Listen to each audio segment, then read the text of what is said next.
Y'all never played Banjo-Kazooie?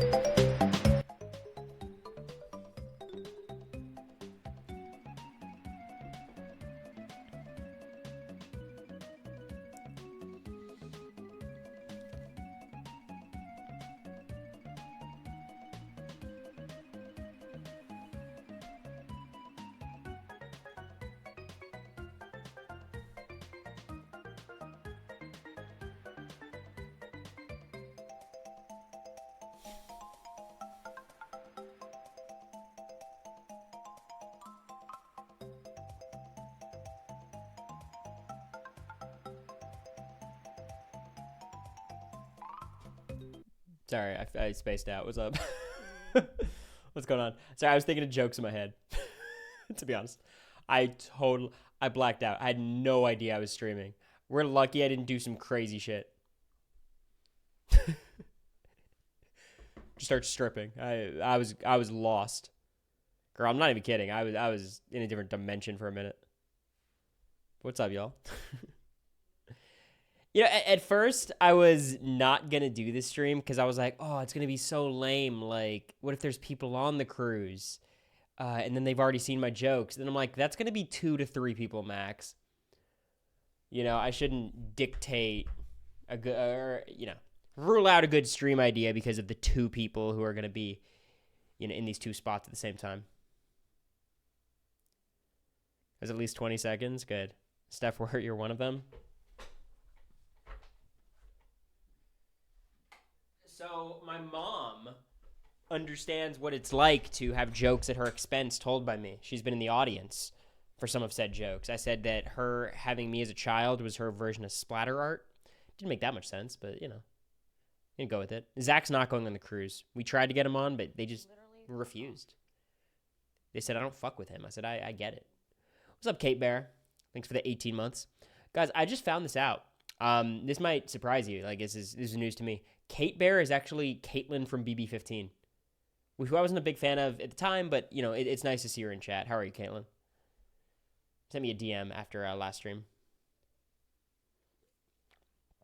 Might be 3. Don't sell yourself short. Oh, my God, no. It's all right. It's been a long time. I think people are, you know, for the most part, ready to move on. Is a preview for tonight's jokes. I have to remember that, like, I'm not necessarily worried about, like, offending anyone on the cruise. Like, it's comedy. Like, I'm not going to cross any lines, or if I do, I'm only going to cross them with people I'm fine with crossing them for. But, like, I can't say anything that, like, Brenchel would not like, you know, or people they like, you know?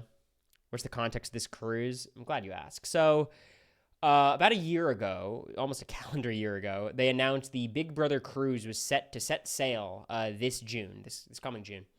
And it includes a lot of Big Brother legends and newer players and everything in between, from Brendan and Rachel to Brittany Haynes and people from 25, me, America, Jag, Riley, Cameron, and from 26, I think it's just Quinn and Angela. So it's this whole, like, crew of people, and people are paying to go on a cruise. It's, like, Big Brother themed, and there's going to be stuff going on. And America and I were approached by Rachel Riley to do a comedy set with her and Brendan. But we haven't worked on anything yet. We've just kind of been brainstorming. So today I'm putting pen to paper and writing. Oh, shit, sign me up. You haven't seen the price. That you might have a different opinion after seeing that. What's up, Ned? I feel like it's been a minute. How are you? Do you have a cam joke? I do. I don't know if I'll be able to say it. I think it's really funny. A cruise line. I think it's Royal Caribbean. Utopia of the Seas. America's been hyping these jokes up. I hate when she does that. I hate when, like, jokes get hyped up. It's obviously very nice of her, but, like, then you got to meet that bar. Whereas, like, humor is best when it's kind of unexpected or kind of comes out of nowhere to some capacity. Thank you, Taylor Thought. Has that always been your name? It has, I'm pretty sure. Maybe Taylor T Hot, I would hope. And then Carry Me Away 27. Thank you. Appreciate it. Does it still feel weird talking to Brenchel? To be honest, no. Like, I get why it would be, right? Like, these are people I watched growing up, but I guess I've just been in the mix for too long where, like, it doesn't feel as weird. Maybe it helps having my brother be on Survivor before all this, but I don't think that has much of an effect. Is it going to be a cruise full of a bunch of BB nerds, or is it just a gimmick to sell tickets? Are these different things? Like, can't it be both? Like, I will say, so the Big Brother part of the cruise is kind of separate. Like, it's a massive cruise ship with thousands of people, presumably, and the cruise accounts for like a few hundred or something, is my understanding of it. So, like, you know, if that kind of answers your question. But, like, I mean, it's obviously a gimmick to sell tickets. Like, this is a for-profit event. I'm getting paid, but I not nearly as much as I assume the person running it, or Royal Caribbean for that matter. I was on the Traders Cruise at the end of April, and it was amazing. I'm glad to hear it. Look, I don't like shitting on the cruise. I think it's going to be fun. I think if you signed up, you're going to have a great time. I'm going to have a great time. I just think you see these kinds of things pop up in the reality TV space sometimes, and I think it's very healthy to have some skepticism. But yeah, everyone I've heard who's gone on it had a lot of fun. And it's not like it's the Big Brother boat, if that makes sense. Like, this is a cruise ship that would be sailing anyways, so it's going to be like a well-equipped, nice cruise ship. So it's not a scam in that capacity. Maybe you could say, like, hey, we're paying a lot of fucking money for this. That's its own thing, but, like, the cruise will set sail, and it will happen, and it'll be a good time, Just a quick little announcement before we dive into the comedy set. I have an AMA. I think it's about time with how kind of incorporated the Reddit has been on this stream. It just gives us topics to talk about. I'm also doing an AMA for r/Everhood and MTV I'm kidding. But yeah, that'll be fun. I mean, if you guys want to ask questions, go for it. I know Giesling Traders is gonna, lose it. But also, you guys, I think more than anyone else, basically knows my opinions on all things Big Brother 25, 26, history. Like, I don't exactly. It's not really for you. It's for, like, whoever's on this Reddit who really hasn't heard from me, doesn't know exactly my thoughts on things. So that's one thing. Also, if you're on our Patreon, we're doing a Q&A. We're recording that probably tomorrow. So if you want to get your questions in, I think it's our 50th anniversary podcast, 51st podcast, some reason for celebration. There's been a lot of good questions already. So, we'll be going over that. Are you able to stream yourself answering the AMA? In my opinion, that's a good stream. Yeah, I was thinking about it. It would be like a free stream, like, idea. I wouldn't have to do anything, just show up and answer questions. But I don't know. Like, I almost want this to be for the Reddit, if that makes sense. Like, not just me using it as a stream, but there's a good chance I'll stream it. It's not the worst idea, right? Can't wait for Giesling to just ask, like, are you and America still together? That would be a plot twist. It was funny. They asked me, like, is there any questions you're not willing to answer? I'm like, yeah, a lot of them. Like, there's a lot of categories that we have to rule out of things I'm not allowed to talk about, so I'm glad I got ahead of that. America's freaking out in the other room. I think there's a lot of developments when it comes to the birds on our front porch. Uh-oh. I think she's coming in to deliver the news. Maybe not? I don't know.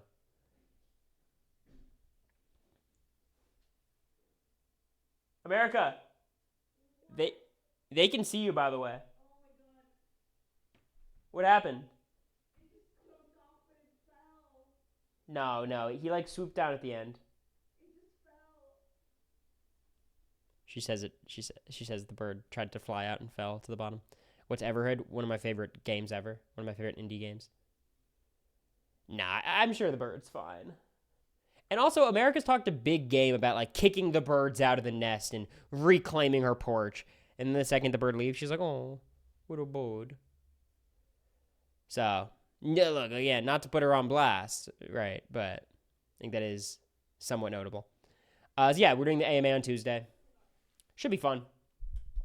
I'm going to Durham in a few days to visit my friend Gooboy. While America has some friends come over, just creates more space in the apartment. And I don't want to, the stuff they want to do is probably not stuff I want to do, so I'll give them that space. So yeah, I'll be streaming in Durham though. I'll be able to. So it's not going to be much of a difference for you guys, except for perhaps a little change of scenery.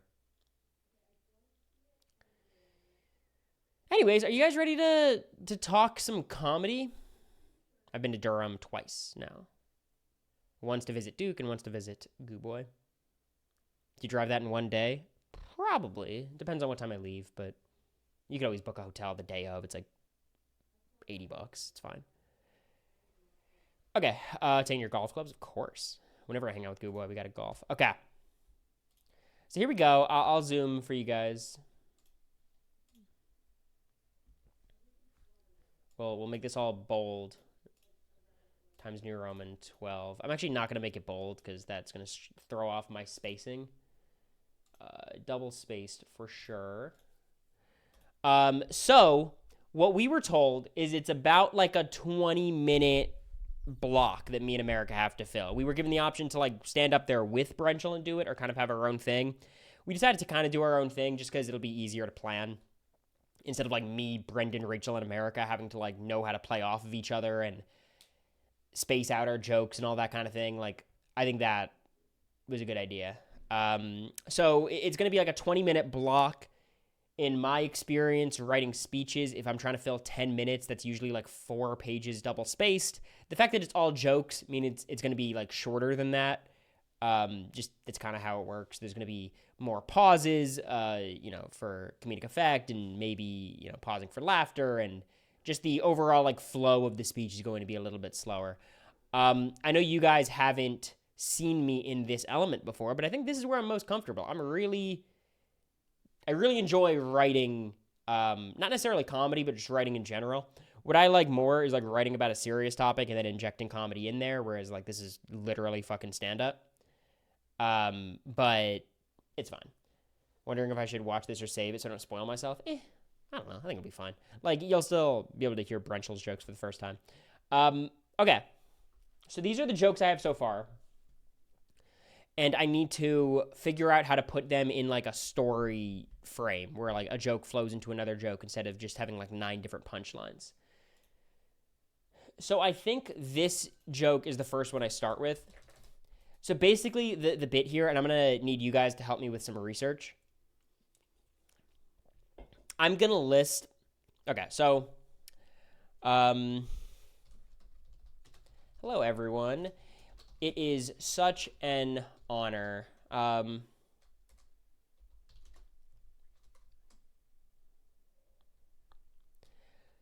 going to say I was branded as a bit arrogant during my season of Big Brother.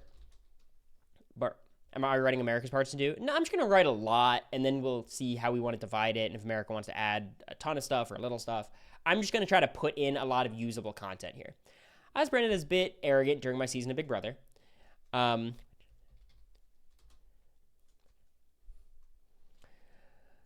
Which...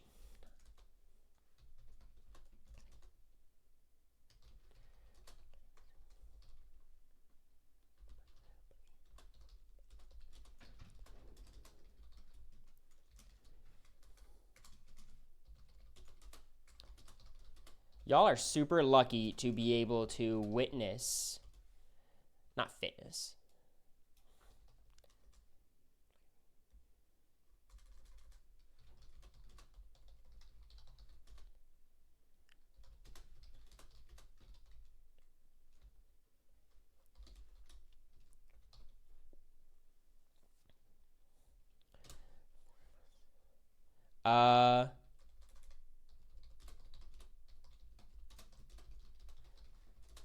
Okay, so here's the punchline, right?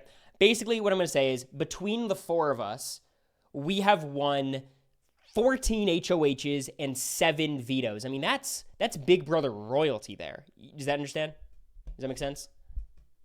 Like, that's kind of the gist, and then I'll be like, and to be more specific, between the 2 of them, it's the same number, minus 1 HOH. Like, that's kind of the joke. But you have to get there naturally. So can someone pull up... Who's my Big Brother historians? Give me the comp numbers for Brendan and Rachel. How many HOHs and vetoes do they have combined? Because I know the wiki can do this, but hey, I want you guys to be involved. / I don't want to do it. What's up, Tom? Brendan got 1 HOH and 6 vetoes. Okay. So it's 7 HOHs and 8 vetoes. I'm not talking about the night one comp. 7 HOHs and 8 vetoes. So between the 4 of us, we've won 8 HOHs and 8 vetoes. 6 and 2. Okay. We have won 8 HOHs and is it also 8 vetoes? So it's 6 and 2, yeah. 8 vetoes. 8 vetoes.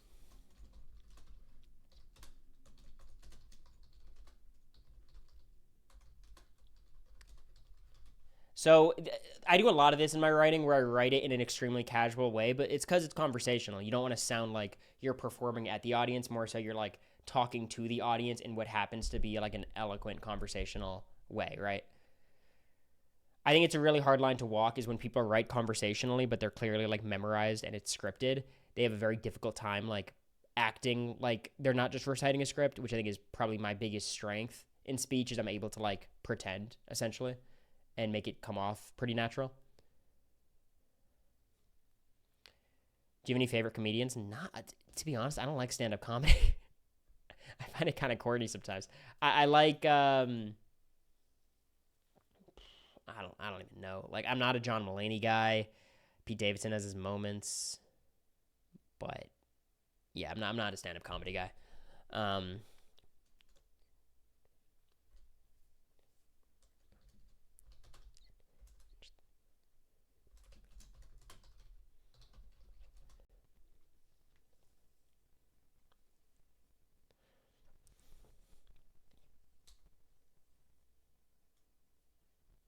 Try to think about how I'm going to deliver the second half of this punchline.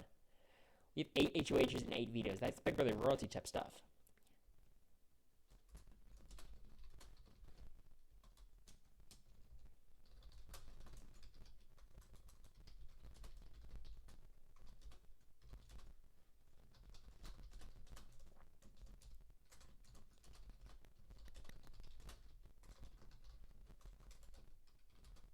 I mean, yeah, Brendan and Rachel account for 7 of the HOHs and all 8 vetoes, but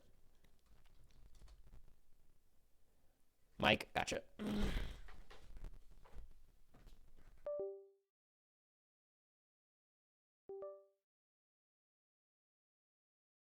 Or is that cheating? I think less important than it being cheating, it's just unfunny. I don't think they could do it.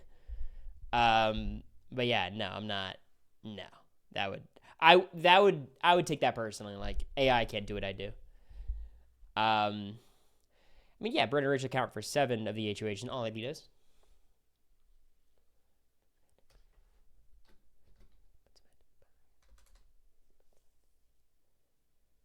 Hmm.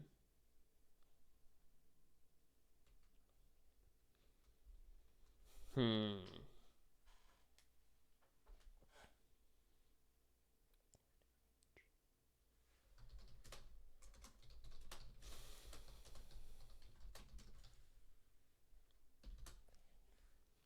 I don't know. I don't know if I love this ending, but it's fine. Like, it's not really a second punchline.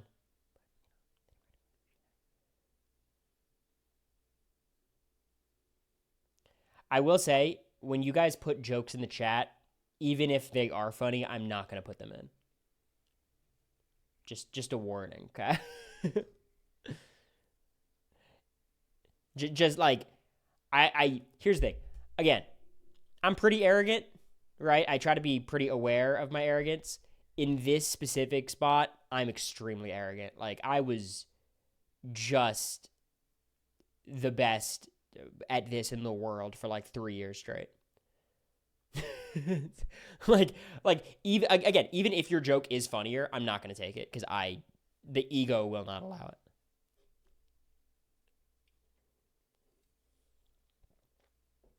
In the world, at least in the United States, right? I don't think original oratory, informative speaking existed in, other countries. I'm sure they have their forms of speech competitions. No, I'll say world. Who's better than me? Let's be real. There's no way there's some kid in like Vietnam who has better jokes than me. I don't believe it. Sorry. The only person who I could even consider to fill that role is Bowie Jane. But again, she's not in the U.S., so. I swear, if Brendan and Rachel drop me for that Vietnamese kid, I'm going to be furious. I love Cory level arrogance. Yeah, you know what? Everyone else does too. I've never received negative feedback about that, especially online after being on national TV. Did Bowie move back? No, but, she's Australian to the core. Are you reading off this during your thing, or is this just for you to rehearse? Oh, no, you're not reading. I might have bullet points, like flashcards and stuff. Maybe I'll keep my script around, but I was used to memorizing 4 pages of content.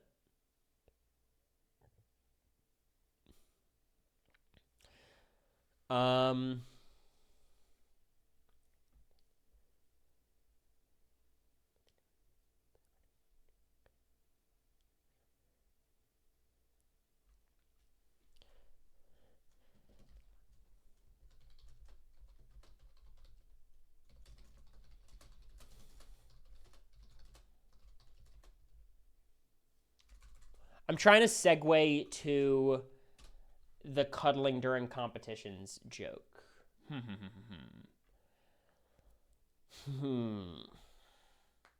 Mic settings might be messed up. Can't hear when you're speaking quietly. I might be muttering under my breath. It might not be like a mic issue thing. I'll turn the gain up a bit, but I guess big with the royalty type stuff. I mean, yeah, Brendan and Rachel account for 7 of the HOHs and all 8 vetoes, but they never had to go against Jag.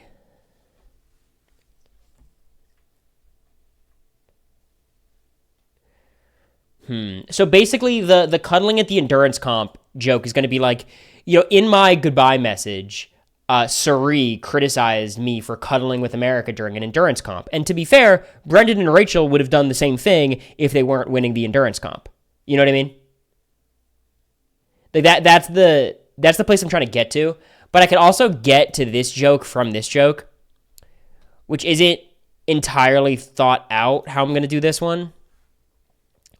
The goodbye messages at the funeral is essentially being like, I just think it's a funny visual to be like, if I die, I don't want a normal service. I just want goodbye messages. I think that's like a funny bit, but there's no actual joke there. I'll go through these jokes pretty quickly because these are pretty funny. So you guys know during like roasts when they're like, oh, Tom Brady's here. Yeah, and then they roast him for a minute. I have 3 of those. And these are going to be really good. So, like, the Kaser joke is going to be like, has anyone hung out with Kaser yet? Anyone get a picture? And then someone in the audience is going to be like, yeah, I did. I'm like, oh, how was it? And they're going to say a little thing. And I'm going to be like, if anyone else wants to, see Kaser, make sure to do it quick. He will be leaving once jury starts. That's going to be the line.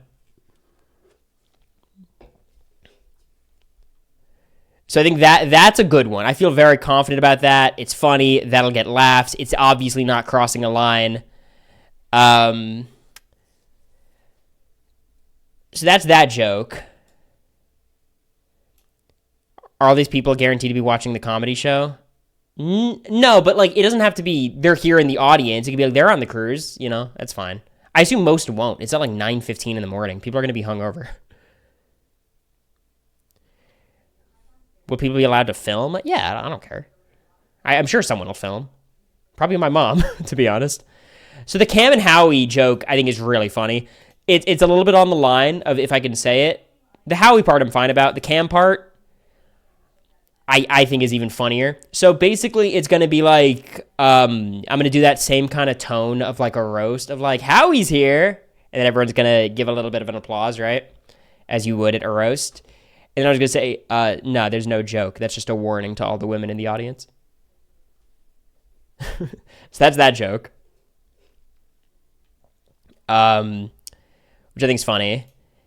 And then the follow-up is going to be the killer, where it's going to be, all right, but, so now that that's established, back to the jokes. Cameron's here. It's also not a joke. That's just a warning to Riley. That's the full, like, 2-tier, 3-tier joke.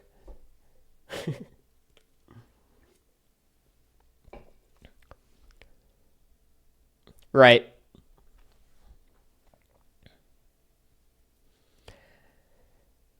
So, so that these two are linked together. The issue with Riley is that only feed watchers will get it. It's okay. It's all right. You know, if people don't get it, they don't get it. Like, it doesn't make it less funny. Like, obviously, you're writing jokes for an audience, so you have to make sure that they're somewhat accessible. But it's a Big Brother cruise. I'm not gonna like censor myself to the casual opinions. So that's kind of what I'm working with right now. There's other topics I need to joke about. Like in Big Brother, there's ultimately not that much to talk about, but you know, I'll be able to figure it out. So I think I want to get to like we could do something off Jag.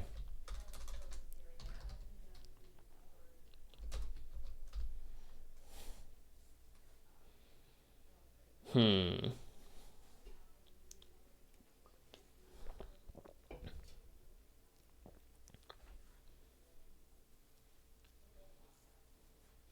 How do I do this?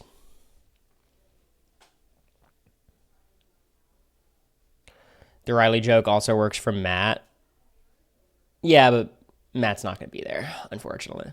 Let's write out these other jokes just so I have them on the paper.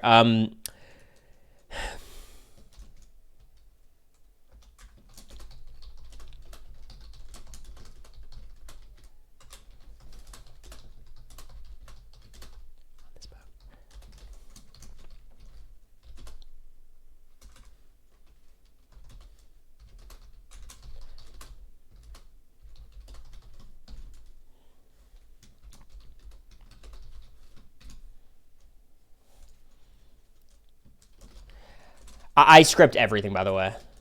Like, if things come up, I could improvise. I'm pretty good at that. But, like, I like knowing how the set's going to go.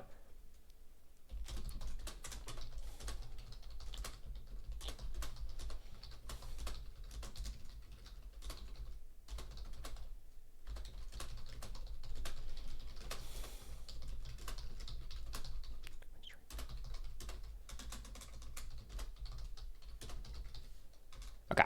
That's that joke. What if they aren't in the audience? I already talked about that, Lila. It's it doesn't matter. They're on the boat. So like they're here. It doesn't necessarily have to be like here in the audience. And also I didn't even say that. You know, I said like this. Every single Twitch stream scripted. I have thought of jokes before and then like saved them for stream, but yeah, that's about it.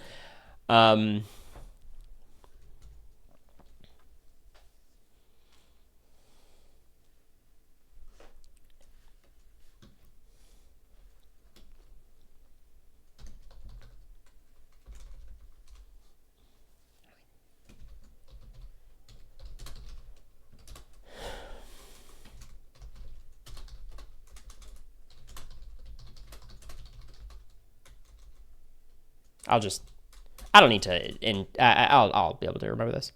Flame Quinn for being a Twitch streamer. I feel good about Quinn because I could shit on him however much I want, and it's Quinn. Like, I don't feel bad. Because the thing about Quinn is no one talks shit about him inside the house or outside the house. So, like, I feel like I'm kind of a trailblazer in that way. Leaving before the jury starts. Uh-oh. See, this is the risk with jokes. There's always one person who won't get it. How many days in the cruise the comedy set? It's the last day. Like the first 3 days, there's almost like nothing. It's like you just hang out on the boat, and then there's like group dinners, and then the final one is like meet and greet, Q&A. It's all these things. Comedy set, trivia. So it's the final day, which is good for me, which is very good for me.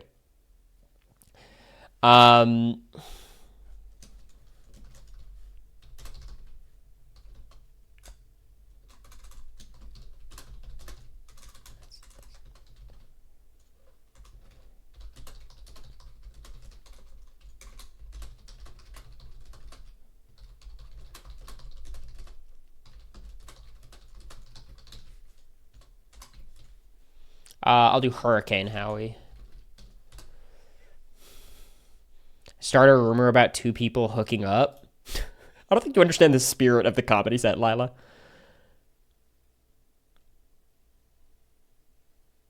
I kind of understand. The wording's a little bit like, Yeah, I guess leaving before, right? It's actually it's a good note. No, he was right. He was right. He was right. I like what I said made sense too. It's just a little bit more ambiguous. Um,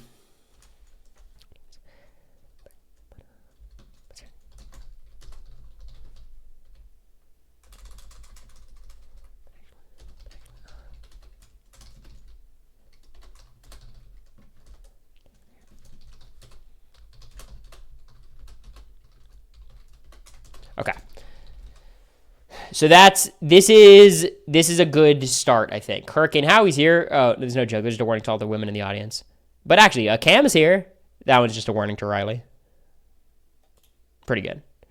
Again, I kind of need like a lot of these pages. Can I make it back to like pages aesthetic?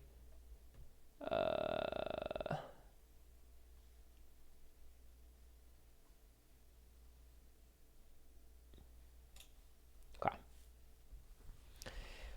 All right, now I have to get these jokes somewhere. So let's get rid of these.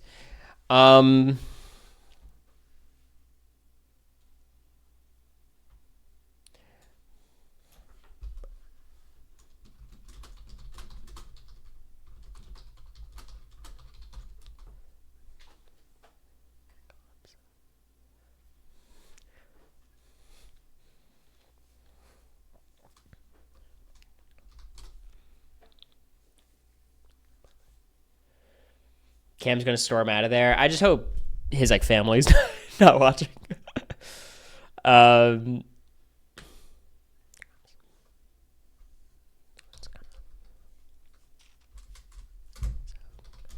again, like, this doesn't make much sense, but it doesn't matter. It's a comedy set.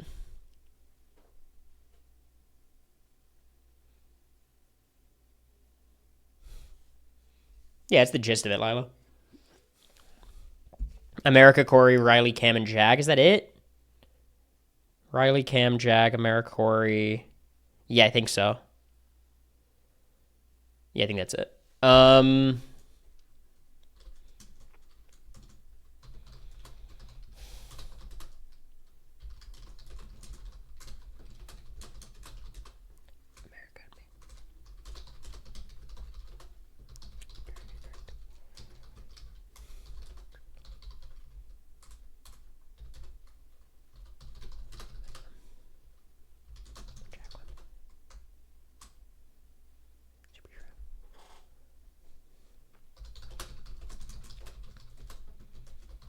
Nah, people don't care about the context. No one remembers.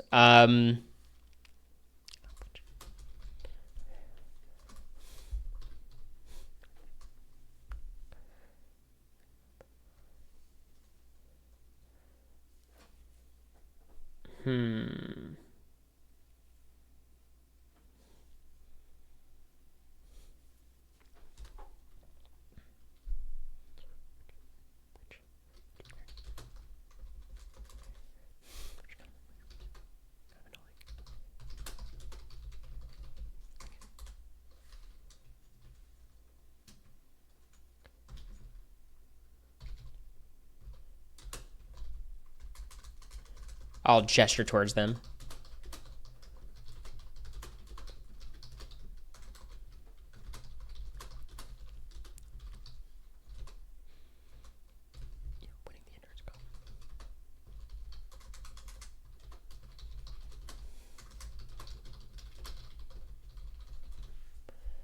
For cuddling,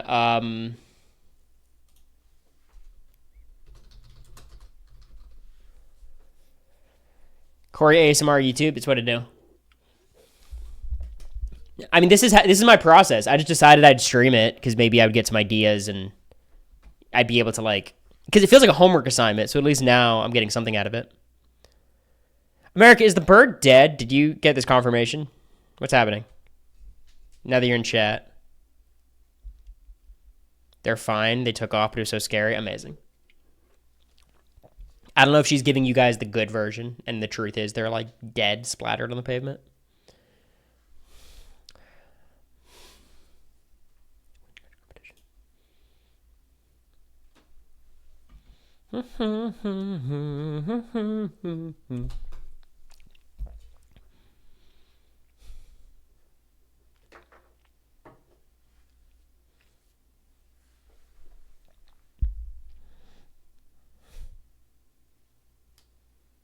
He started climbing the railing, like muscling up, babe. It's kind of badass. I like that.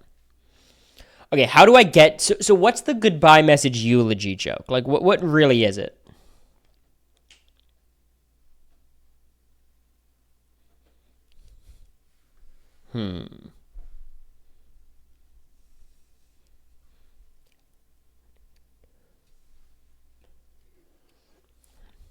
Could that be a closing joke? Yeah, sure. I just want to get them all on the paper so I kind of know where I'm at. What are Big Brother things to joke about? There's obviously Zingbot is a classic one.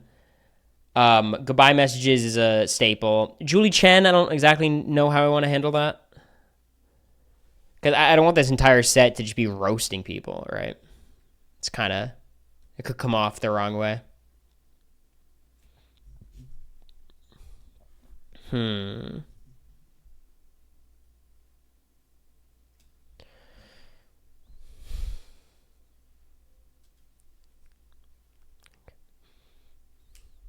Pawn, slop, have-nots, yeah. Did you already talk about who all is doing the comedy set? It's me, America, Brendan, and Rachel. Make a comment about her being Chenbot.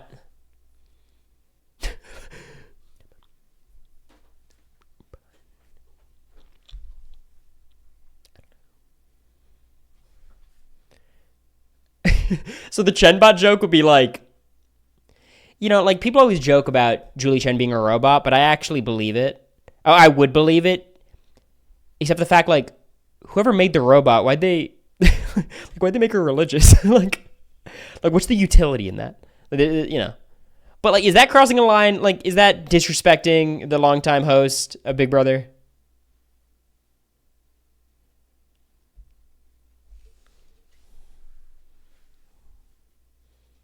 A robot would actually know what's going on in the house? That's rude. Don't do that. Yeah, I don't think so. She's not on the ship. She doesn't know my name, probably, so...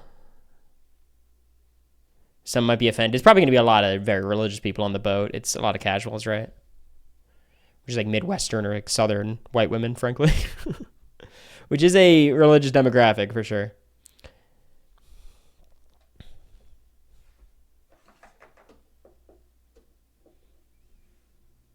Religion is touchy. Yeah, but it's comedy. Like, look, I mean...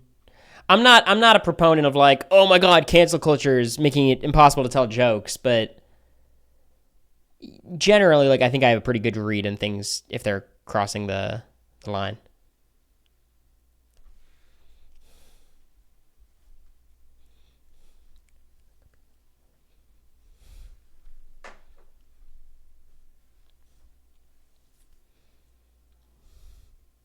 Danielle was going to be there too. Is Danielle religious?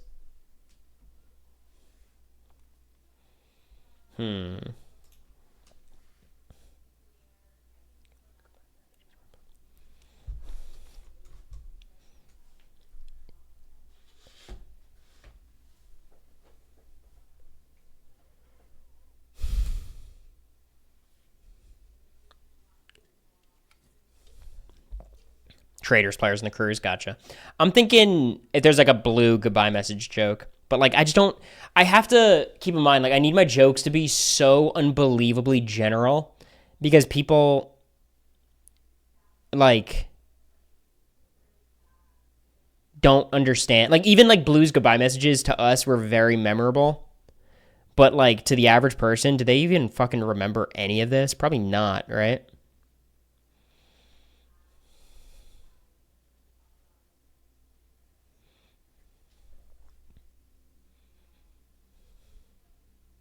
There's also, I think, a floaters grab a life vest joke for Rachel.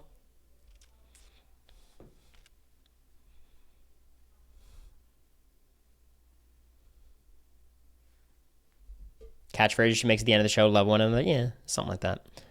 Okay, let's break this up. So,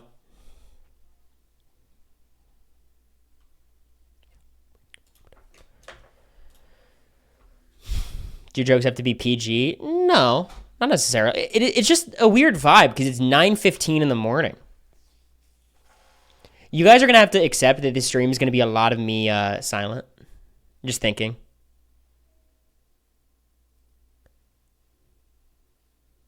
Yeah, like it's weird. Like you'd think the cruise people would be like locked in, but I think it's like the super fans on Twitter who watch everything probably can't afford to go on the cruise. Like I wouldn't be able to afford to go on it really if I wasn't, being paid to do it. They set you up at that time. That's whatever. Hopefully, because I know America's going to be super nervous. Hopefully, like waking up early, she'll be in a bit of a daze.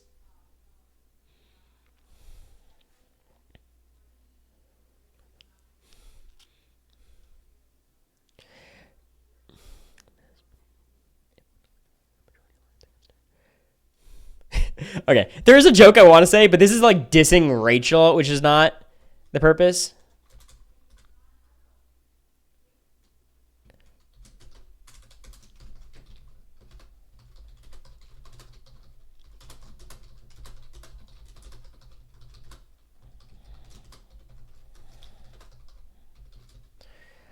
Because we're on a boat, I want to make a floaters, grab a life chest.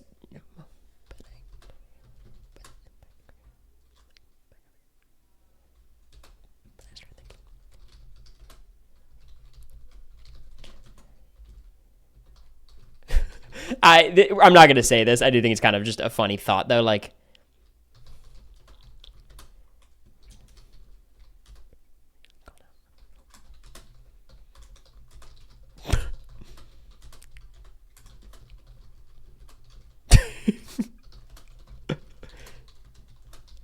like how do I say this? Like, basically, when she says floaters grab a life vest, they weren't floaters. They were all in an alliance targeting her, and she just didn't know the house dynamics. Like, I think that's funny. But again, like it's kind of a diss, and it's a little bit in the weeds. Polyester hair, bitch. That'd be kind of crazy.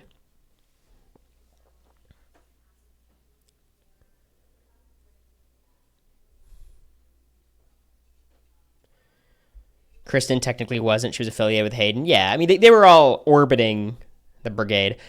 Is there something about, like, damn, Brendan, how did it feel to be the one fit guy not in the brigade? It's kind of funny.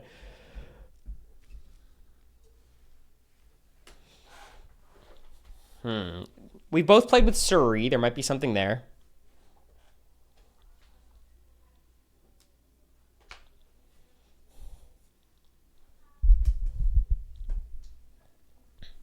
Crickets. Never say crickets in response to one of my jokes. Why was she giving them heads up and advice to get a life vest? That's a good question.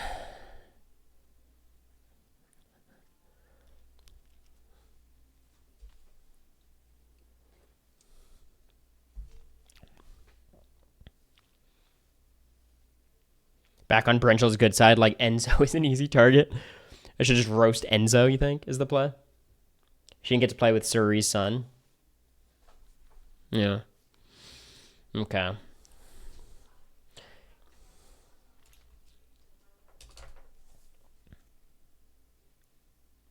Is Jared going to be there? Nah. Jared nor Surrey will be there.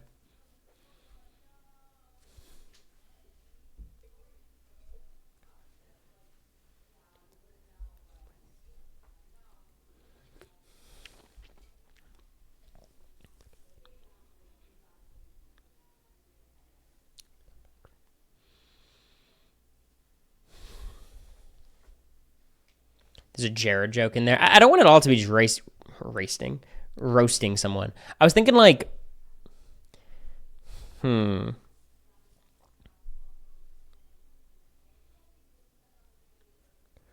Christmas broken leg.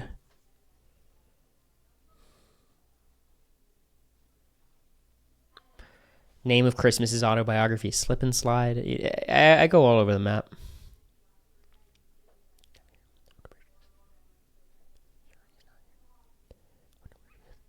What do you guys think about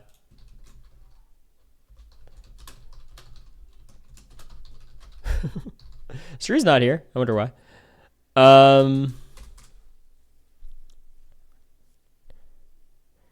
Do Rachel versus America and Cory versus Brendan fight to see who's the superior showmance? Lila, you're not describing jokes. Both your examples don't.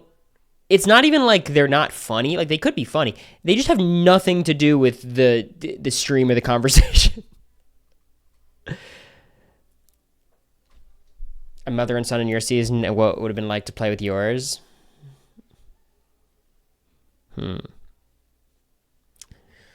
Maybe something there. I don't know if this makes for a good stream idea. This might just be I stay on for another 15 minutes and then stand here and write the comedy set without you guys. Not because y'all are doing anything wrong, but I feel like a pressure to entertain, if that makes sense, when like I really just need to be silent brainstorming.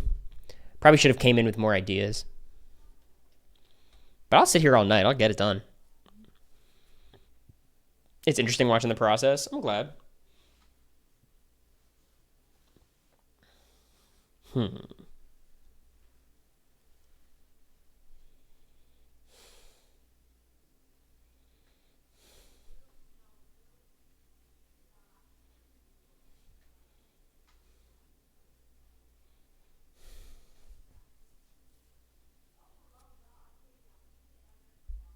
PowerPoint ranking the jokes. I think we're a bit too deep in the weeds of a Cory stream. Roast Jag. I mean, Jag's easy to roast just because, like, he won. You know what I mean? So he's, like, a very easy target. Yeah, the Floaters Have a Life Fest has to happen at some point.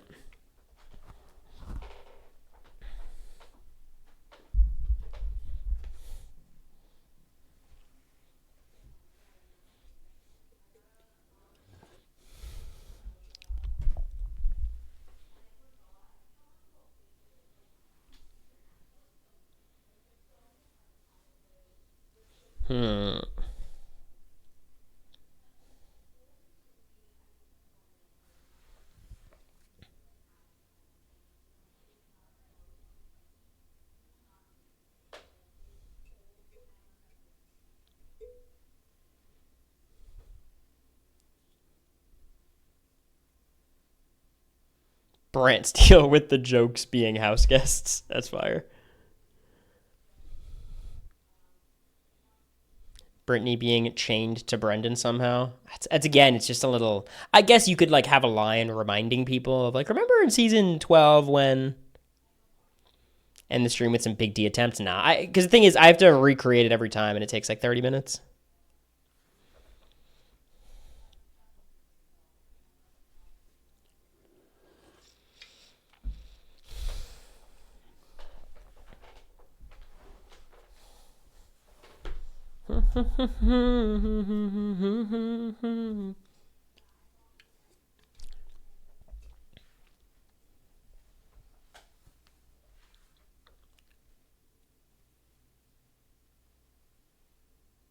Dark joke about the guests falling off the ship. Yeah, I mean, that's just dark.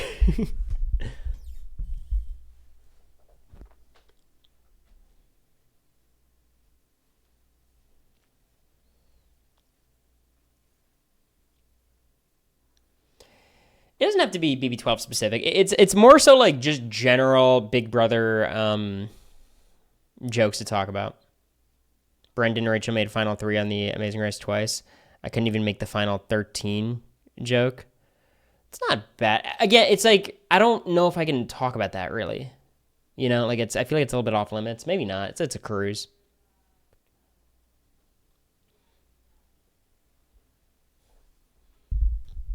Now he won't use it. Exactly.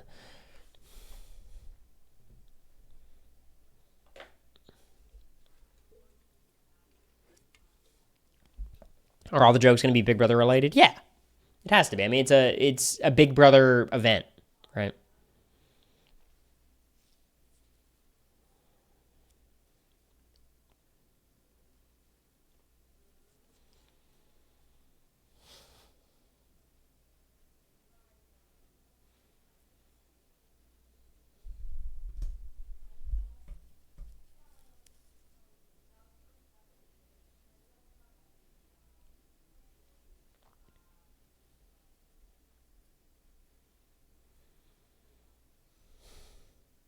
Make an announcement and send someone to the DR? What? Is America saying stuff too? Yeah, of course. I mean, I'm just getting words on paper. I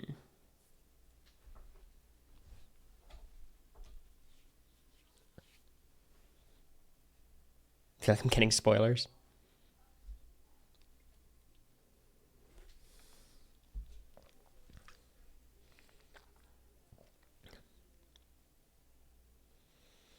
I'm getting annoyed. I'm having so much trouble focusing because I have to split my attention.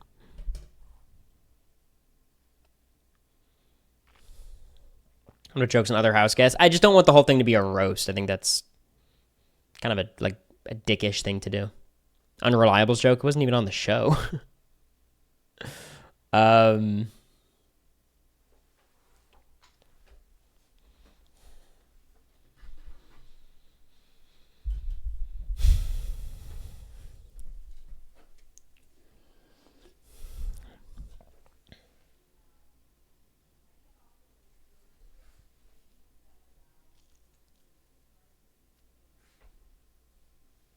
Think of things off stream. Yeah, that's what I'm gonna do. I'd feel bad like turning on stream and then turning it off immediately.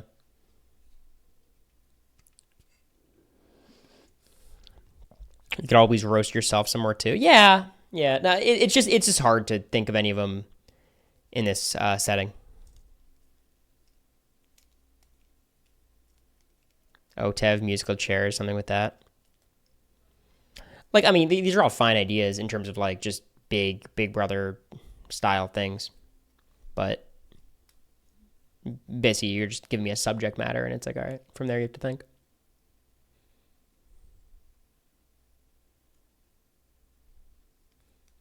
Roasting BB fans like, wow, you guys really paid to go on a cruise just to see us kind of idea. I think that'd be super rude. Maybe there's a way to gracefully tell that joke, but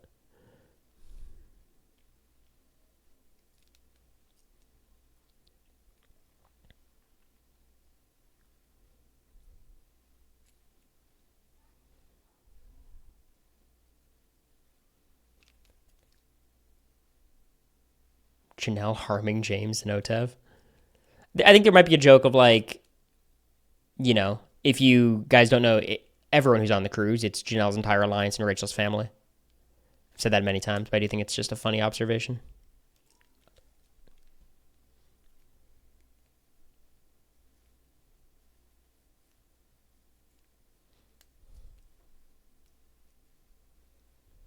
Roast the fans. I think they'll laugh. I mean, there's a pressure, I think, for them to laugh, just in general.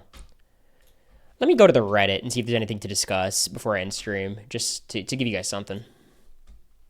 Because I don't want to just sit here and give a shitty stream. I think it's a little bit lame.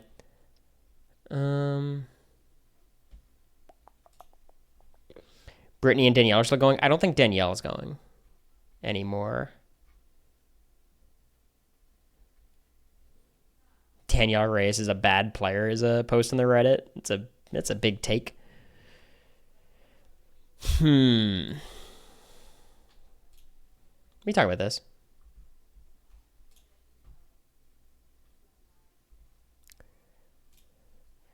Overrated versus underrated finalists. I've talked about this before. I hate the idea of overrated and underrated. I think it's so stupid because like that relies on there being like a consensus of how someone's rated, which is usually not true. And whoever's making the post usually doesn't ascribe to whatever that majority opinion is. But like, I do think Will is an overrated winner by quite a bit. And I think Chelsea is like, okay, here's my question for you guys. What, in terms, if you're ranking Big Brother like winning games, or let's just say winners, you're ranking Big Brother winners, what number is Chelsea? I'm curious, like, what if there is any sort of consensus about this? Because for me, it's like her winning game is better than Nicole's, obviously, but I think I would give Nicole the nod over Chelsea. Still. And it's not really Chelsea's fault. It's just she's got too big of a resume. Like, I think for me, it's like Dan is clearly ahead. Derek's clearly ahead. Andy's clearly ahead. Cody's clearly ahead. And then everything else is kind of a conversation. You know, like I think everyone else you could make a debate for. Her versus Will, I would tend to give Will the edge just because, you know, he has two pretty strong games. And then it's like Nicole and Tyler. And I think you'd give her the nod over Tyler, but like, is Chelsea's game better than Tyler's in BB20? I don't even know. But like Tyler's second appearance doesn't really help his case. I wouldn't put Cody ahead because it's second time playing. I think that's so silly. Like, if Chelsea came back and played Cody's second place game, that would vault her into like legend status, you know? I think Cody is one of the most underrated winners for sure. I think she's somewhere between 6 and 10. I think that's like a fair place to put her. So I don't know if that would be like is she overrated? I don't know. I also think like it's just hard with BB26 because you have like T-Core, Chemo, Rubina, and I just don't know how much credit to give Chelsea for her role in like assuaging them, getting them to her side. I just don't know how to do that. Like, you don't hold it against her, obviously, but, like, I would have so much more faith in other players before Chelsea because some things it felt like fell into her lap, and then other things she was very active in making happen herself, you know? BB26 had no one strategic.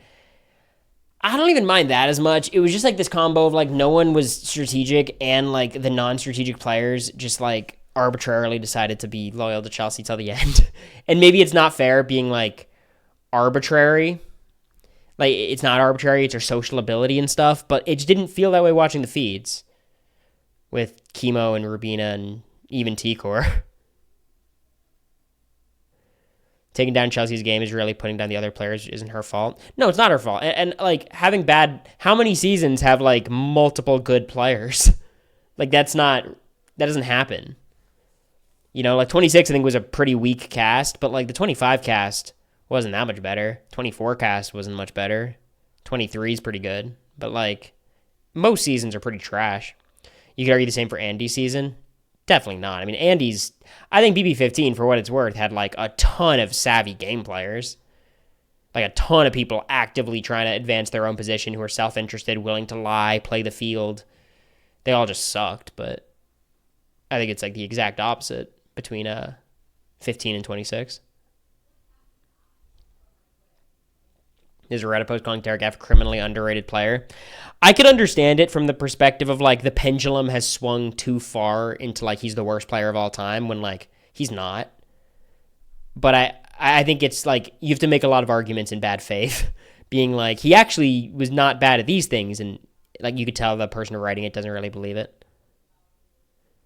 That she could have gotten lazy with her non-strategic cast, but she always had her foot on the pedal and dominated. Well, that's not true. I mean, the first half of the game, the criticism of Chelsea is she's way too passive. Her and Brooklyn were just way too passive, and then they let Tucker take control of the game. And to her credit, when she was on the bottom is when she started playing more actively. But even, she started slipping, like, middle of jury with her Cam and MJ stuff.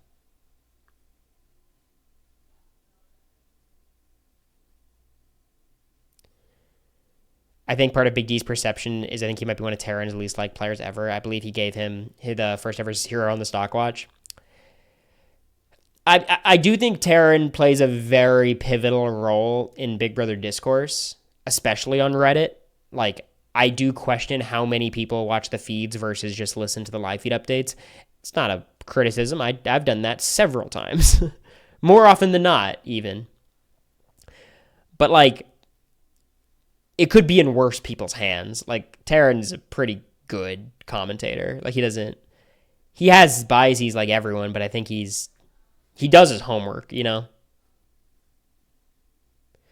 I believe that if Big D wasn't on the cast, the alliance never gets formed. Yeah, I mean, that's not true, but I think the only time I've noticed, like, Terran's, it's not even like biases. Like, he has a propensity to appreciate a certain kind of player. And I think that comes from watching Big Brother for so many years, where like the Cams of the world, Cam Sullivan Brown, usually will win out. So like when he's overvaluing Cam's game, it's based on historical precedent that he literally observed the year before. But I do think he tends to give more like to like prop up players who have a lot of win equity despite them doing nothing to earn that win equity. I also was thinking about like I don't know how to say this. I was thinking about Matt Klotz recently because someone mentioned him here. The more and more I stew on his game and think about 25 and like listen to podcasts, the lesser and lesser I think of him as a player. And I know you guys are glad. You guys don't like when I talk up Matt's game. But like I think people very dramatically overstate the role that his goodbye messages and speech played. In general, his jury management. I don't think his jury management had really any effect on him losing. I think he was able to get away with playing the middle and just kind of lying to people and then getting back in with them because people underestimated him and in a lot of ways infantilized him. Some of that is because how he conducts himself. Like has a puppy dog look to him, and obviously he's this conventionally, super hot white dude. Of course, him being deaf, I think, plays a role into that. I don't want to say Cameron thought he was this because he was deaf. But I think we all saw that, and I think to Matt's credit, he would certainly use that as a weapon in his arsenal, based in real feelings, of course. But he was not above being extremely vulnerable with other house guests, which was good, endeared him to others. But it built this perception of Matt where the same reason why he was able to get away with betraying people and then them coming back to him and, lying to people and then apologizing and playing it off as I don't know what happened. The reason why that worked is the same reason no one respected him at the end. Except for me, basically. You know what I mean? If he could have gotten jury votes, he wouldn't have been able to convince Suri and Cameron and Jared that he was just this dude who had no idea what was going on. Whoa, Anonymous. Thank God I kept streaming. Thank you, Anonymous, for gifting the 10 subs. The opposite problem you had, the exact opposite problem. Anonymous, what's going on? Let's see, who got some subs? Do I know any of these names? Livy's familiar. The Johnny Moe has been typing. Heidi. A couple familiar names. All I had to do was shit talk Matt's game and the subs started rolling in. Hell yeah. Hey, I got more to say. But thank you, Anonymous. I very, very, very much appreciate it. You're way too kind. Thanks. Thanks to y'all, or you. So let me talk about Matt for a second. Let me try to crystallize my opinion, or I guess, in conclusion, summarize my thoughts. People underestimated him the entire season, which allowed him to get away with things he shouldn't have been able to get away with. And as a result of being able to get away with things, he was never going to get anyone's jury vote because the perception of him was he was this shitty player. But if people viewed him as a good player, he wouldn't be able to get away with his gameplay. For me, I don't know how good of a player I was, but people certainly put me on a higher pedestal than they did Matt. They respected me within the context of strategy, at the very least. I'm going to keep this coming. And as a result, if I got to the end, I would have gotten all the votes. I believe I beat everyone except maybe Suri and Jag. I think I beat Matt, which might sound insane. But I really think Cameron did not respect Matt as a player at all. Jag would have voted for him, obviously. I think Bowie votes for him. Do I get Suri or Felicia? That's a little tough. I think it could be a 4-3 I lose. I just don't... Cameron kept trusting Matt inexplicably for no reason, and it's because he had no respect for Matt as a strategic mind. Which is why, when he comes to jury, he arbitrarily thinks Jag is the mastermind. Because everyone had a blind spot for Matt. Everyone. Do you really think Jag votes him over you? It depends on how it plays out. For sure. If Matt betrays Jag, Jag wouldn't feel any loyalty towards Matt. But I think it'd be fair to assume, if we're just averaging all the possible outcomes, you'd think Jag would vote Matt. You get America, Cam, and maybe Blue. Yeah, I mean, when you list the names, here's the thing. I guess here's my thing. When you guys were counting the votes between Matt and Jag in your head before the finale, did you guys think Jag had a chance of winning? Because I'm sure in your head you're like, okay, he has Suri Felicia locked up. He definitely has Blue locked up. He definitely has Cam locked up. And he has Cory locked up, right? Wasn't that the thought? Because like Serene Felicia, obviously. Cameron always liked Matt way more than Jag. I guess some of the exit press probably changed those thoughts. But like the perception of Matt in the game versus perception of Matt out of the game, it's just different. Cam said somewhere he'd vote for Jag. Yeah, once Cam's exit press comes out, I think that changes things. But I think in the house, when it was a discussion, everyone thought Matt beats Jag easily. Your Matt opinions know it ever. I was right, though, right? But that's also why Matt's voodoo worked on me, like, less than others. It still worked on me to a certain degree because he's a good liar. But I didn't ever think Matt was not capable of strategic thought. I thought he was better than Jag the whole game until the very end, you know? But he is a good liar. Like, I'll give him that. Remember you saying Matt's the best player or something, so we thought you would influence the jury? Who was I going to influence, y'all? Who was I about to influence? Who, outside of America, I guess, but you guys have seen me try to convince America of things. That doesn't work. Like, you think Suri's listening to me? I think Cam's listening to me? Felicia? Blue? I think Blue would be my best bet. I guess Jag or Bowie, but Bowie makes her own choices, and I think Jag might be the only one. But I guess I was trying to convince like why I'd vote for Matt over Jag. So, did anyone in the jury consider that Jag technically got evicted? Of course, it was discussed. It's just like, first of all, you could spin that as he saved himself, whatever. But also, like, there's a lot of game to evaluate after he's evicted. I always found that so reductive and arbitrary as an argument. It's like, that is a point against him. It's a huge mark against him. But it's not, I hate when people just, like, off principle make decisions. What's up, D-My? I am doing well, thank you. We did think the others would respect your opinion on the jury as a super fan. You have to understand, though, like, it's not just me and people in jury. It's like these specific people. Cameron hates me. Blue and I got along really well, but Blue doesn't care about the game. Suri's not going to let anyone sway her thoughts. Felicia won't. If I tell her to vote this way, she'll vote the other way. I just get very frustrated when people are like, oh, so okay, here's the thing. If it's Jag against Bowie in the final two, these same people would say they'd vote for Bowie, which is ridiculous. And that's when I know, like, oh, these people have no credibility. Jag versus Felicia, you vote for Felicia. Like, if that's your opinion, at least just stand by it. But, like, I think that would be ridiculous. Suri ruined your season? I don't think so. I think Suri made the season better. It certainly made my experience harder. It made the game kind of ridiculous to navigate, but Felicia was never in the jury house? No, but she was at the round table. You think Matt would vote for Bowie if Jag cut him, or would it be unanimous? I think Matt would vote for Jag. And I think Jag would vote for Matt if either of them cut the other. I don't know the nature of their conversations, if they got like super, super personal, and then maybe there's like a emotional betrayal that they'd feel there.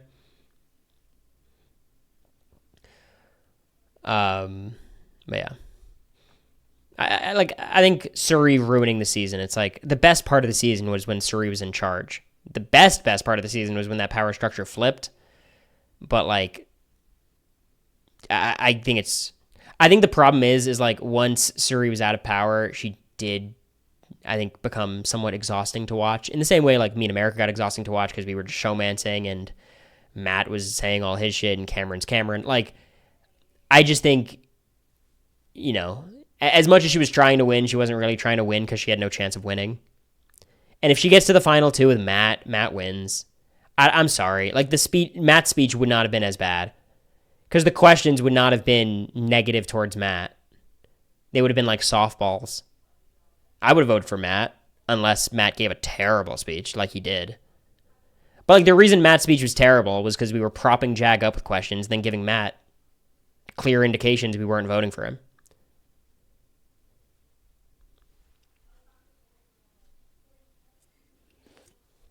Kissing on the mic is traumatizing. I will say, and this is a little bit of TMI, but every ounce of sound that you hear from kissing is America. Because sometimes America, when we're kissing, would like stop making the sound and it gets really awkward. Like the smacking. But that's all her. So I like when she does it because otherwise it's weird. Like it's just silent. But that's her. Were Matt and Jag even besties or was it just their alliance? No, they were besties. Yeah, I mean, I think Matt valued Jag particularly because Jag was like helping him out in terms of like filling him in on conversations. And Jag just, he was going to ride with his final two no matter what. Matt saved Jag, paths to power, so. Thanks, Kayla, for the 18 months. I appreciate it. Did you grow the stash for soundproofing? Exactly. Someone gets it.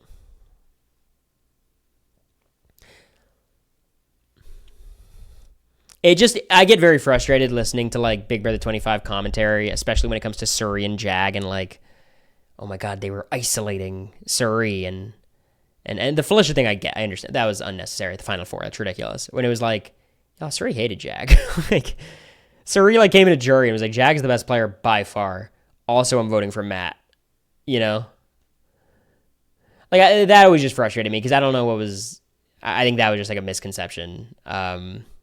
Because obviously I think people were predisposed to liking Suri. And it just felt like even like Bowie and Suri, like Suri hated Bowie. Like, I just think there's like a balance that needs to be struck of like, if people hate each other, that's fine. You can't get upset about it, and it just so happens someone's in power. I think the other thing that was like frustrating, just like listening to commentary about the season is like, when will any of these people make a move? Especially like, after Izzy flip, after Jared goes. It's like, what fucking move could I have made? I thought like getting rid of Mimi was as big of a move as I could do. Other than that, like I wasn't, like there was only one or two people who had the choice whether or not to make a move. And for what it's worth, didn't they make a move every time they possibly could have? Like, in jury, they backdoor Cameron, they backdoor me, they get rid of Blue. Like, what else were they supposed to do? Like, they made all the moves. It just was boring because it was the same people making the predictable moves. Are you going to be awake at 7 a.m. for Survivor 50 casting? I was thinking about streaming it. I think I will. I'll be up early. I think it's just a fun idea to be there live in a fun moment for anyone who wants to wake up for it. Get the damn suitcase, yeah. So I think I will be live.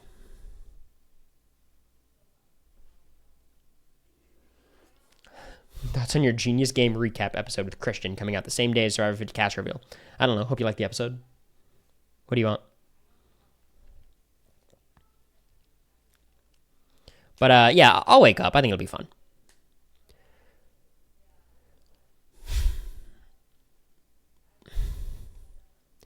It's just so funny, like, reflecting on my time in there, where it's like, fuck.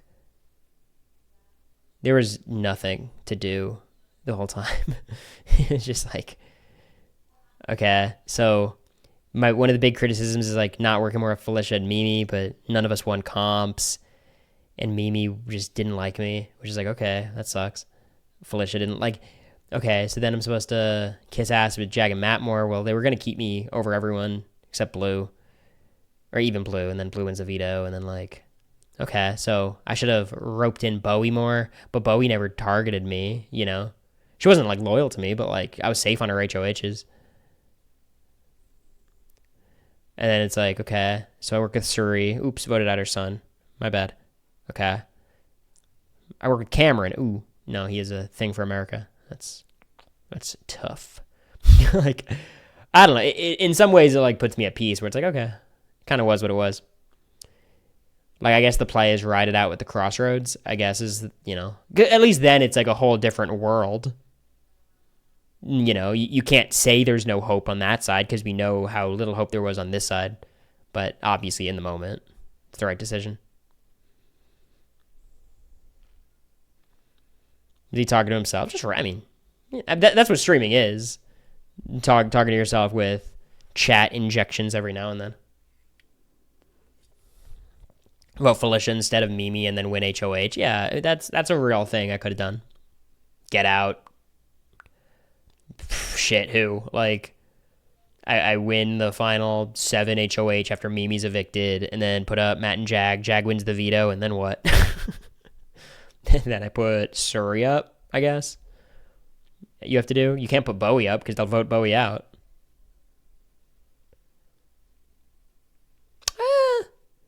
If you put up Bowie, Suri and Felicia would vote to keep Matt. But then, like, America and Jag would probably... No, Jag would keep Matt. Yeah, no, it would have to be Suri to go on the block to make Felicia vote out Matt. But I don't even know if Felicia would have. I literally think I would have won HOH and, like, had Suri evicted on my HOH and lost anyways. It's kind of funny. Matt and Jag veto winnability makes them untouchable in an endgame. Y'all weren't ready for the Cory Invisible HOH nominates Matt and Jag, and they both come off the block with Jag and Blue's vetoes. That would have been like the perfect encapsulation of Big Brother 25. Cory somehow, against all odds, wins BB Comics, nominates Jag and Matt. Jag wins the endurance comp, and then Blue chooses to save Matt for no reason. And I have to put up like Suri and Felicia. That would have been pretty good. Who would your replacement noms be? The replacement nom would always have to be Suri, because you need to give Blue and Felicia a reason to not keep Matt. And they would have voted to keep Suri. But I'm also not, like, okay, if Suri's on the block against Matt, is she advocating for Matt to stay? Are we certain? Like, let's just think about it, you know? If it's Suri and Matt on the block, is Suri advocating for herself to be evicted? Maybe. Didn't you say you'd put America on the block? No, but before we had results revealed, I was having all these theories, but there's no sense in putting America on the block. It wouldn't have happened. Knowing there was going to be a veto twist, I think you'd have to put up like Blue and Felicia, and then if the vetoes worked out the same way, backdoor Jagger Matt. Because we also didn't know that everyone got to play in the veto. So there was like still a benefit to backdooring Jagger Matt. Why doesn't BB do like puzzle type vetoes near the end game? They do. They just make the puzzles like moderately physical. Would you have told everyone you were the invisible HOH like Jag? No. I would have told America. Basically, the play for everyone in that like last few weeks is like, if you get an HOH, you have to somehow target Matt and Jag while retaining Bowie or winning Bowie back. So you'd have to create some lie about like, Jag told me to nominate you, Bowie, and Blue to get out the strong competitors. That's fucked up. I would never do that to you, and then go from there. Oh, no. I was trying to write the comedy set on the cruise, babe, but I just couldn't. I was too, like, it's so hard writing when you know people are, like, watching over your shoulder. Which I could have anticipated, but I didn't. He's talking about BB25 again? I'm trying to get back in the mode, because I'm going to do this AMA. So I got to make sure I'm fresh on all my BB25 takes, because these are going to be immortalized into the Reddit. If Bowie isn't with Matt and Jag, doesn't she put them both up and one goes home? I guess. I mean, you're like, if this person was different, would they have done this different thing? It's like, yeah, maybe. I'm concerned that some of the comp problems only appeared fixed because MJ and Chelsea were so athletic. Comps didn't get meaningfully more equitable. Some of them did. Like, they did a lot better with the double eviction veto. That was good. But, like, MJ and Chelsea traded the last 5 HOHs, and they won every veto except for, like, one that Leo won. Yeah, sure, we've talked about it, Jacob. I don't know. Question for the ages, precisely. I think what's even more disrespectful was, like, they did, like, 4 physical HOHs in a row. And you know the saddest part? Like, Felicia was the only one who could beat them in an equitable comp. Like, Suri couldn't. Like, even if it was equitable, Suri would still get last. So it was like, like that doesn't fix our, that doesn't fix anything. Double eviction, the chemo one. Yeah. There was a like I guess here's my thought, right? In Big Brother 25, I'm counting all the competition. I'm thinking of them. I think there's literally a single veto that Suri could be competitive in. Same with Felicia, that Felicia could legitimately be competitive in. I'm not talking about win, but have a chance to win. And it was the tiny veto. It was the only one. The tiny veto is anyone's game. You know what I mean? Like, obviously, it helps to have longer arms, but, like, whatever. Every other one was running around. Like, it was Atomic Wedgie, which is, like, stacking, and it flies you in the air and stuff. Then we have Twisted Tasks, a time veto. Week 3 was Cockadoodle Zoom, which is a fucking Olympic race. Week 4 was Cam's HOH, so it was that Artifact Stack, or am I missing one? Can't Win Buddy Ball, which is week 6. It's the Josh Duhamel. Then we do the Ball Pit. Then we do the Haunted House. Like, there's just none of them. Anonymous, thanks for the 5 gifted.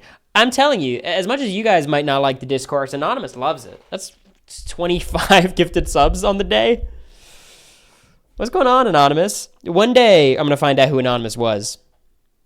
Is it you, Caitlin from BB15? I appreciate it. Thanks, Kate. Keep naming comps. Anon loves this. Yeah. Was production rooting for Jag? Honestly, do you think they were against you? No. I'll be honest. I think production would have been very happy if I won.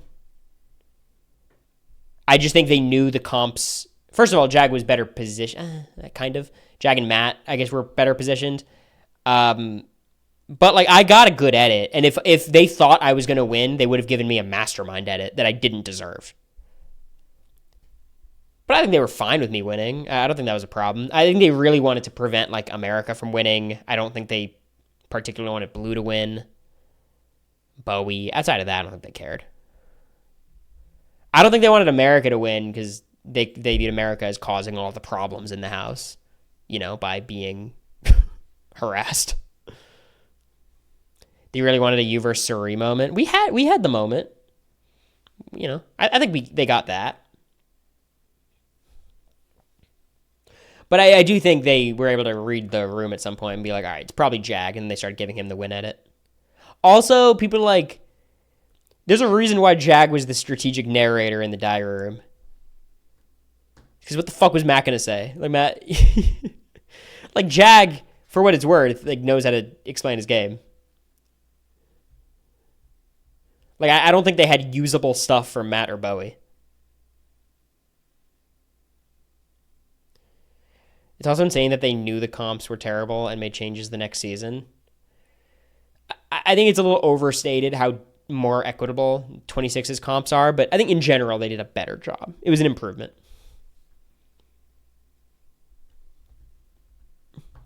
Of course, Jerry. I do kind of wonder how much, like, production talks to the comp teams. Like the story editors and the comp people. I wouldn't be surprised if they're just totally different people. But there is a propensity to just, like, prop up the young athletic men. Like, that's always a Big Brother and Survivor thing, to be fair. Do you think cast of all young people would be fun and even playing field for comps? So I guess you're saying, like, let's make them inequitable and just make all the competitors equal. That could work, I guess. But, like, you lose out on Felicia's and Suris of the world. I just think, like, here's what I'll say. Like, they cast Matt, who, you know, Matt, of course, is deaf. He's a deaf Olympian. And that's awesome. We love representation. But then they didn't build the show around having a deaf person. Like, they didn't accommodate him in any meaningful way. So, like, similarly, if you cast Suri and Felicia, that's dope. We want people like Suri and Felicia on the show. But you can't design shit that they just can't compete in. Not because it's not fair. They don't care about that. It's just not fun to watch. It's just boring. Like, it's not an age thing. Like, Heisem was the best competitor in there. It's just like, you got to make sure that your comp team and your casting team and your story team are all on the same page. Because sometimes it feels like the comp people had no idea Matt was on the cast. They had no idea Suri and Felicia were on the cast. you know? Because you'd hope if they did know, they would design comps differently. Yeah, and that's the other thing, Mountain Doof. I think you're right, where it's like people also underestimate how big of a deal it is that like some people are just better than others. Angela is just better at competitions than Suri, you know? Or even like Mimi. Like some people just kind of have that dog in them where they could just handle the pressure and execute. It like the problem is when you get someone athletic like Jag or like Cameron who also knows how to lock in, then it becomes kind of impossible. Tucker's like that too. Thanks, Anonymous, for the gift. I appreciate it. BB25 fan. Do you think comps are laid after the whole season in advance before the season? Yeah, 100%. I think they might make adjustments at times, depending on like scheduling and if there's an ejection and stuff, but everything's planned. Twists as well. I think the only time I've been suspicious about like twists is like the Big Brother 9 Final 3, Rachel at the end of 13, maybe America's Player because it was all America's Vote stuff. But I would believe they would vote to protect Dick. How difficult was the first comp that you lost on night 1? I honestly thought you could have won that one. I appreciate it. Nah, it was hard. It's pulling you backwards with twice your body weight. So for me, that I was like 140 at the time. So it was pulling me back with 280 pounds of force. And I'm against Luke, Red, and Riley, right?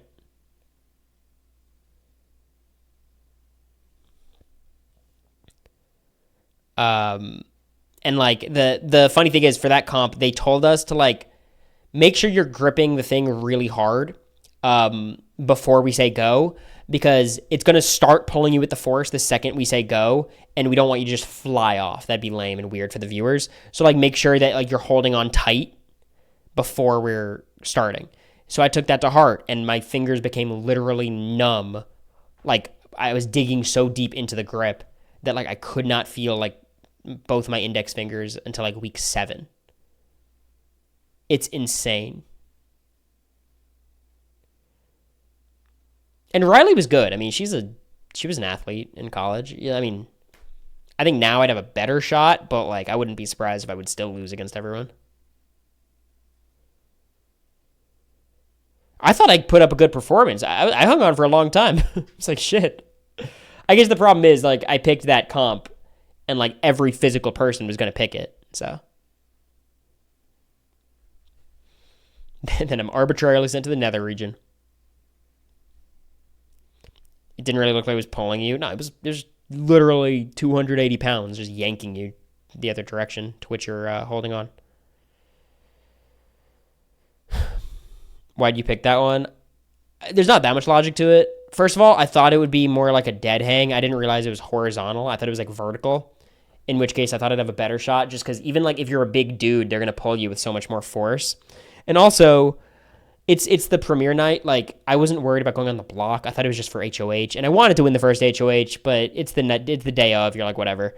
And I just wanted to get through the day where I was like, okay, I can't screw this up. Like, all I have to do is hold on, and then I'll drop at some point and lose. That'll be fine. Whereas, like, with the puzzle, it's hard to put myself back in that headspace because obviously, like, I'm more comfortable with that stuff now. But you're like, I'm on live TV. I don't want to embarrass myself and not know how to do the puzzle or something. I know how to hold on to something, so I could just do that, and I'll lose. It's fine. Will you make a winner pick once 50 cast comes out, and if you predicted who you think will be on? I'm down to do a winner pick. That's fine. I'm not going to do a cast prediction because I think I know a little too much, like just hearing rumors. But honestly, I kind of know what everyone knows at this point. It feels like, people are talking online.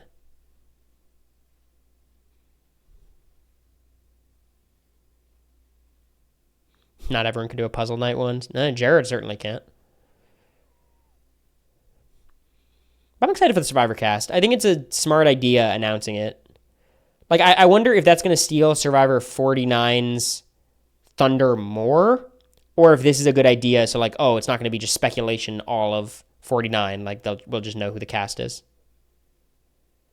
Mimi doing the puzzle in high heels is crazy. It was crazy because they gave us so much fucking warning. About like, hey, you're going to do comps.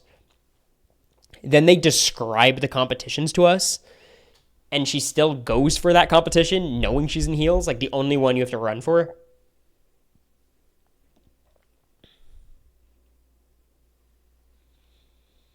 I mean, Ghana, they've done that before with like heroes, villains, like Russell. Or like Karamo and Malcolm. Like, it's fine. They just won't tell us. They're certainly not going to announce if there's any 49ers on the cast. Oh, it's the Riz God. You know what I mean? Rupert and All-Stars, yeah.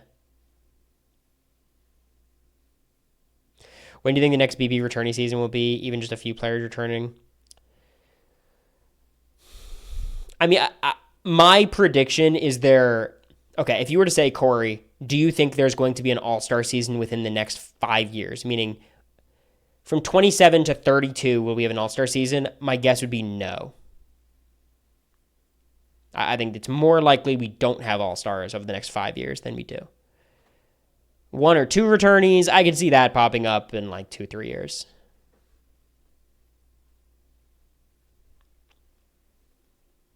Season 30, I could see it. I feel like we have enough evidence to know that they don't give a fuck about milestones. Their all-star season was season 7. It's kind of random. Season 10 had nothing special about it. 15 had nothing special about it. 20 had nothing special about it. 25 had nothing special about it. I want to know if any of Eliza's info I've seen posted is true. My gut with Eliza is just be skeptical, generally speaking. But yeah. I'm sure she knows some stuff, but just generally. I'd love to see a second chance this season. They would never do that, ever. I promise you, Big Brother will never do a second chance this season. Like, the reason they would do an all-star season is that they want to help ratings, and if they want to help ratings, like, here's the thing. You guys understand who would get called for All-Stars 3, right? It's going to be like Janelle for the 5th time, Rachel, and then there'll be like Tucker and Jag and Chelsea and like these people, the Amazing Race people. But like they're going to keep going back to the familiar names because like my dad knows Janelle. My dad wouldn't remember Eric Stein. Like, we're just kind of in this, like, internet bubble where we know more stuff. They have to be happy with their ratings. They're adding another show for the week. Yeah, it seems like the show is doing quite well. But again, like, All-Stars 2 only happened because COVID. Like, it wasn't even a planned All-Star season. Frankly, like, they might do an All-Star season the next time they have a shitty casting cycle. If they feel like, we don't have a good cast, maybe then they do it. You'd be great on second chances? I don't think so. I don't think my game translates super well to a second time.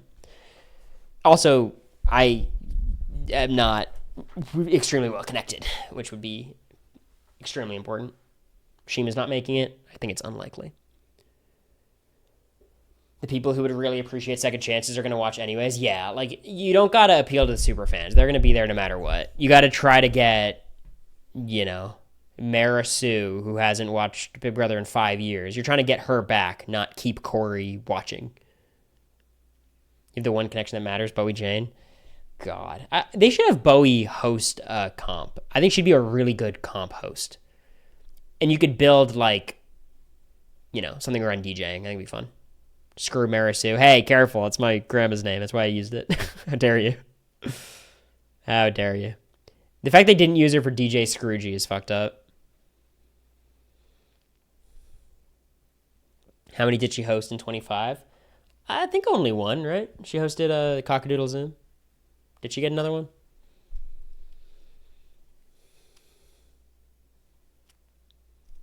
Cute name, yeah.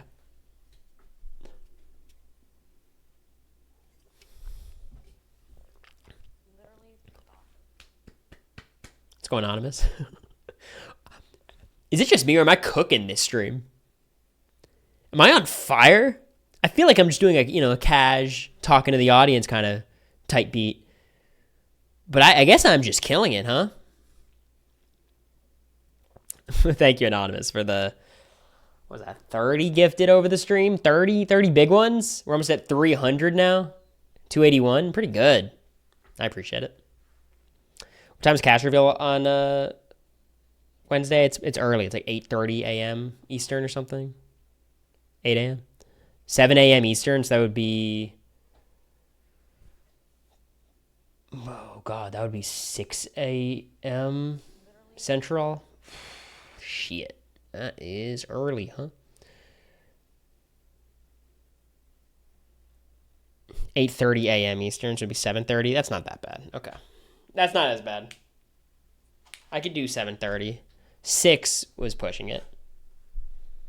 I want to do what Anonymous does for work to get all that coin. What do you mean? We know exactly what they do. They go on reality shows and win. Thank you, Jag, for the gifties. It's on the morning show, right? I'll be streaming it, yeah. I think I want to. I think it'd be fun. It's also like, I like when streams fall into my lap. Like, I don't have to plan anything. Just show up. Also, I'm driving that day, so I'll have to be up early anyways. I'll probably just like sleep, wake up, and then drive. Kind of ruins Second Chance theme as well, since people technically were on reality TV twice. I guess. Second Chances is just like a Big Brother fan fiction thing. I think CBS actually doing it would be against the spirit of like why they do returning seasons. Survivor did it, and they made like an event out of it with like the voting and shit. I would die if Big Brother did that. It'd be miserable. Anonymous gifted I am Jag. What did I say? What did I say? I knew it.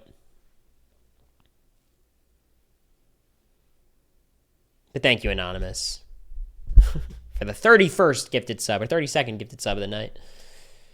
Huge. I hope Rob C is on. Me too. I think it'd be a fun celebration of the series. I just think it'd be like, what the fuck do you do with Rob as a player? It's like, you're not going to vote him out early, but you're obviously not going to let him get far enough. So I feel like it would be a tough thing for everyone else to maneuver. Anonymous B, my sugar daddy, give me a sub. Lila's not even subbed. Yikes. Kidding. No pressure. You say you don't have any connections, but you know how to navigate the pre-jury phase really well, and you adapt. I appreciate that. But, like, I think it's much harder to navigate when relationships have existed for years before. Like, there's not as much maneuvering as you can do. Basically, you'd have to frame yourself as, like, you know, everyone's got vendettas against everyone, and you're going to need me to, like, break up these groups of people. I'd have to enter that mercenary phase super early, and that's kind of shitty. There's certain, like, all my friends, the problem is, like, I wouldn't be cast with them. Like, Bowie wouldn't be on if I'm on, Quinn's not on. If Quinn's on, I'm not on. America probably wouldn't be asked for this kind of thing, even though she should. I wouldn't be asked either, to be clear.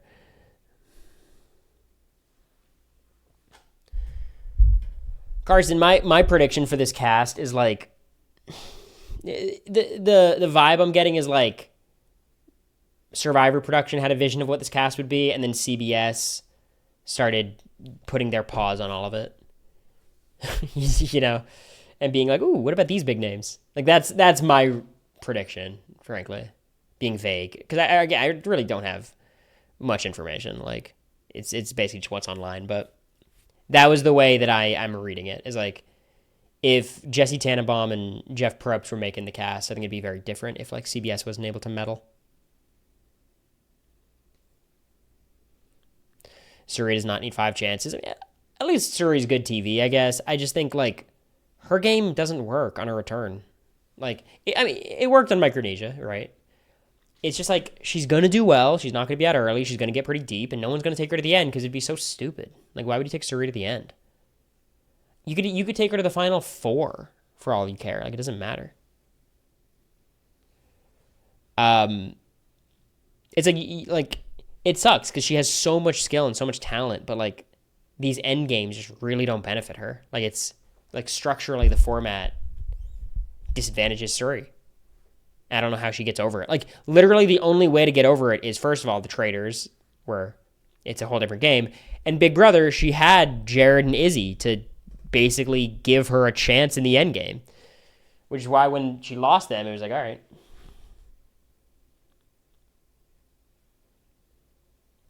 How would Suri do on the Genius? I don't think super well. Like, she's not good at that she's extremely intelligent and she's smart with strategy and she's socially the best there is. But like in terms of like the I don't think she'd be good in death matches, I guess is what I'm saying.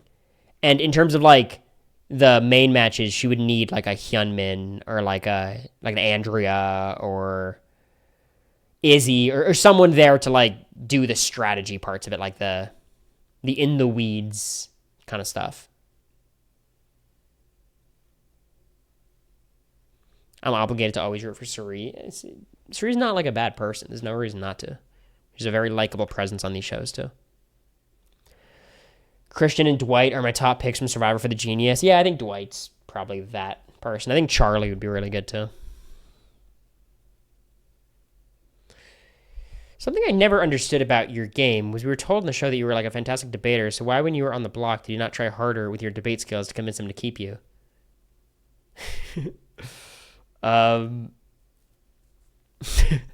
Sorry, I have to like recalibrate to answering a question from like I forget that like I was portrayed as like the debate genius, you know.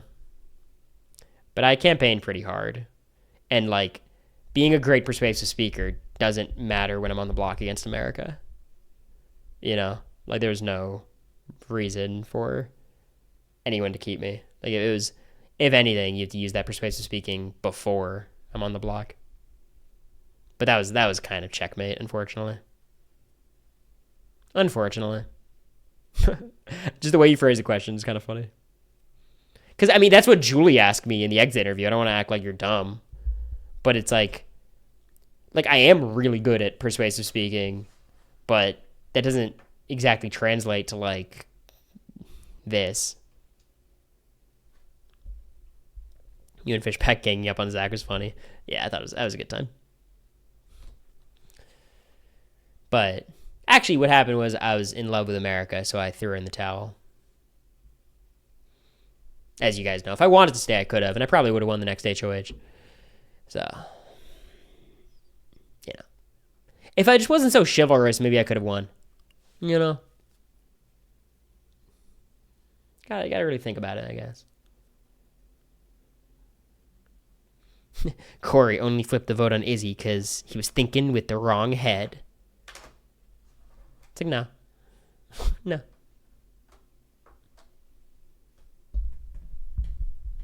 Iconic tweet, though. That'll do it. I wanted to give you guys a bit of a stream because the other stream idea flopped, but, you know, just a chill talking stream. Probably no stream tomorrow, but I will stream on Wednesday for the cast reveal. So I'll be up Wednesday bright and early. Tomorrow I'll have to fix my sleep schedule. But that's the plan.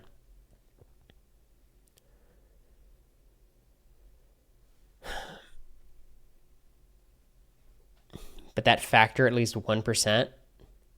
Yeah, I mean, it was essentially, that was like the gist of it. It was like, they're going to vote out Cameron, Jag, and America. Then what? Like, what do I do?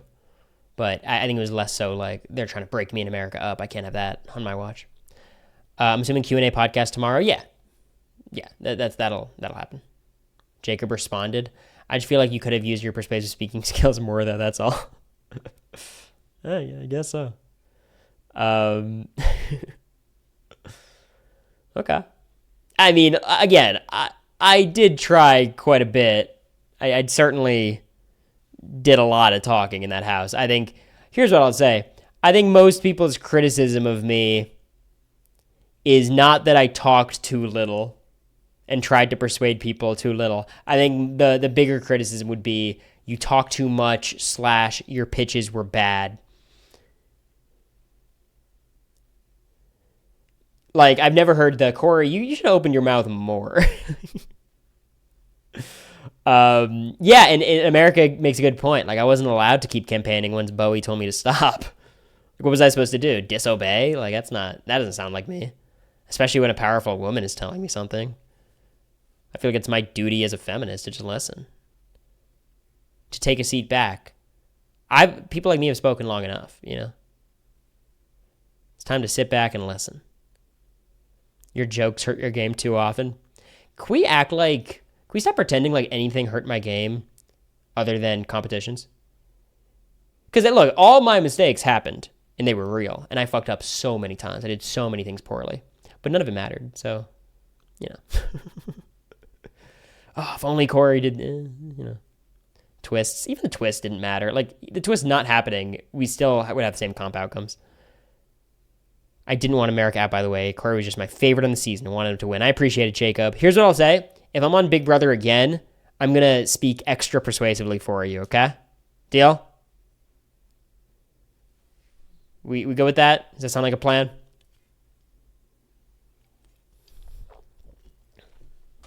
Let me raid. Is Puya live? I know he just raided me. I'll return the favor.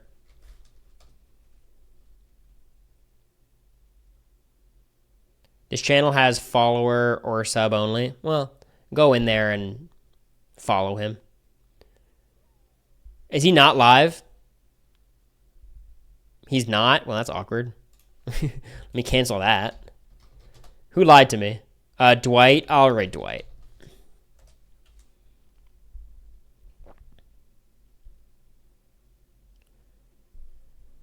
Quinn. We raid Quinn every day. Raid XQC. Maybe next time. All right. Tell Dwight I say hi. Appreciate you guys. I'll see you in 2 days. Podcast tomorrow.